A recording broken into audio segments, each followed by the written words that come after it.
انواع الليد السوفت احنا اتكلمنا قبل كده المره اللي فاتت عن بكره الليد اللي هي المعزوله ال 12 فولت.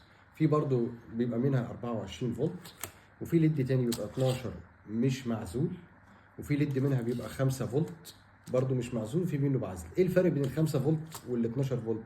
ال 5 فولت زي ما معانا كده في الفيديو هتلاقوا بيتحكم كل بوينت، كل نقطه. ال 12 فولت بيتحكم كل 3 نقاط، كل 3 نقاط بيتحكم في ال 12 فولت. ال 24 بيتحكم كل 6 نقاط. طب تفرق معانا في ايه؟